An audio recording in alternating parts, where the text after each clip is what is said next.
Hello বন্ধুরা, কেমন আছো তোমরা? লাড্ডুর সারাদিন পেয়েছে তোমাদেরকে অনেক অনেক স্বাগত। আমরা কিন্তু খুব ভালো আছি, তোমরাও নিশ্চয়ই ভালো আছো। আজকে বুধবার, সকাল সকাল স্নান করে পুজো করে নিয়েছি। এদিকে আমার বিছানাটাও পরিষ্কার করা কমপ্লিট হয়ে গেছে। এর মধ্যে লাড্ডু উঠে পড়েছে।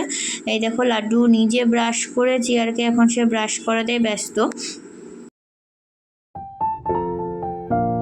তারপর ওকে ব্রেকফাস্টও করিয়ে দিয়েছি। ব্রেকফাস্টে ছিল আজকে স্যারিলেক্স। আমাদের কালকে বললাম না, আজকে আমাদের একটা ইনভিটেশন আছে, সেই জন্যই রেডি হয়েছি।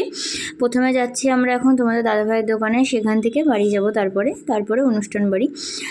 তোমাদের দাদাভাইয়েরও যাওয়ার কথা ছিল, কিন্তু কোনো কারণবশত সে যেতে পারছে না। ওই জন্যই ওকে আর কি দুপুরের খাবারটা দিতে যাচ্ছি। সকালে উঠে রান্না কমপ্লিট করে নিয়েছি, ঘরে সমস্ত কাজ কমপ্লিট করে বেরিয়ে পড়েছি। এই যে চলেও এসছি। দোকানে আসলে লাড্ডু আলাদাই মজা পায়, তাকে দেখেই বোঝা যায়। তারপর দোকান থেকে বেরিয়ে পড়েছি, এখন যাচ্ছি বাড়ি গিয়ে লাড্ডুকে দুপুরের খাবারটা খাইয়ে তারপরে আমরা যাব অনুষ্ঠান বাড়িতে। এরকম আমরা চলেও এসেছি। এসে লাড্ডু শুরু করে দিয়েছে দিদিয়ার সাথে খেলা। ওর বাবার দোকান থেকে এই বাবলসগুলো নিয়ে এসছে, নিয়ে খেলতে শুরু করে। দুপুরে লাঞ্চের মেনুতে ছিল ডিমের ঝোল, পাঁপড় ভাজা, বেগুন ভাজা। তারপরে তাকে খাইয়ে দেয়, আমি একটু রেডি হয়ে নিয়েছি। এই দেখো, লাড্ডু দিদি আর ঘড়ি পরেছে জন্য তাকেও ঘড়ি পরতে হবে। সেই ঘড়ি পরানো নিয়ে কত কাণ্ড। প্রথমে মা চেষ্টা করলো, পারলো না। তারপরে তার মামনি এসে অনেক কষ্টে ঘড়িটা পরিয়ে দিয়েছে।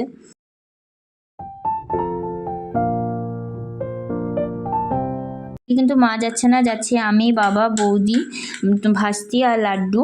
এই যে আমরা সবাই মিলে রেডি হয়ে বেরিয়ে পড়েছি।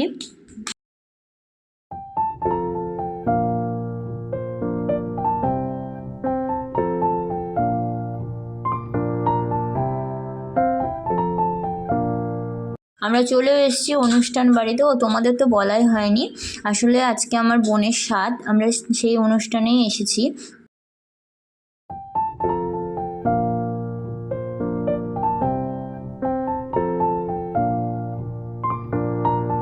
এই যে আমাদের হবু মা, যার সাধের অনুষ্ঠানে আমরা গেছিলাম, সে এখন ছবি তোলা নিয়ে ব্যস্ত। এই দেখো, আসলে এগুলোই তো থেকে যাবে, বলো, সময় চলে যাবে। আমরা ওকে সবাই আশীর্বাদ করো, ও যেন একটা সুস্থ সন্তানকে পৃথিবীতে নিয়ে আসতে পারে।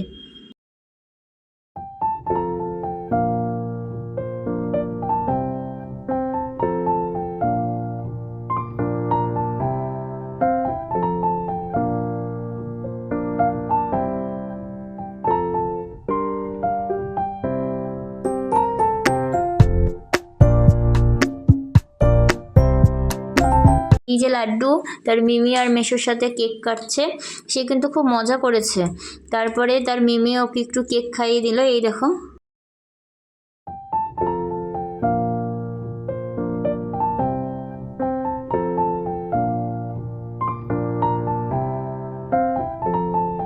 আমার আগের এই মুহূর্তটা কি ভালোই না লাগে বলো। আর ওই দেখো লাড্ডু দাদানের কোলে ব্যালকনি থেকে সে দেখছে। তারপরে আমরা খেতে বসে পড়েছি। লাড্ডু কি তেমন কিছুই খায়নি, শুধু একটু আলু ভাজা, শশা, চাটনি, দই, মিষ্টি এগুলোই খেয়েছে। খেয়ে আমরা বেরিয়েও পড়েছি।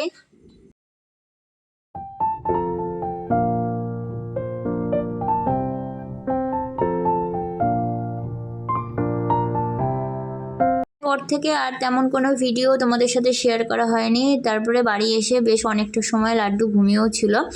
উঠে তাকে বিকালের খাবার খাইয়ে এখন আমরা বাড়ি যাচ্ছি। বাড়ি এসে লাড্ডুর জন্য ডিনারটা রেডি করে নিয়েছি। ডিনারে ছিল আজকে খিচুড়ি, বেশ অনেক দিন পরে ওর জন্য খিচুড়ি বানালাম। আর আমাদের ডিনারে ছিল ডাল, ছোটো মাছের চচ্চড়ি আর একটা তরকারি। এই দেখো, তারপরে তোমাদের দাদাভাই দোকান থেকে আসার সময় কত সবজি বাজার করে নিয়ে এসেছে। আসলে সকালবেলা করে ওর একটুকু টাইম পায় না, ওই জন্য ও রাতেই বাজার করে দোকান থেকে আসার সময়। তারপরে আমি সেগুলোকে গুছিয়েও নিয়েছি। আজকের ব্লগটা এটুকুই থাক।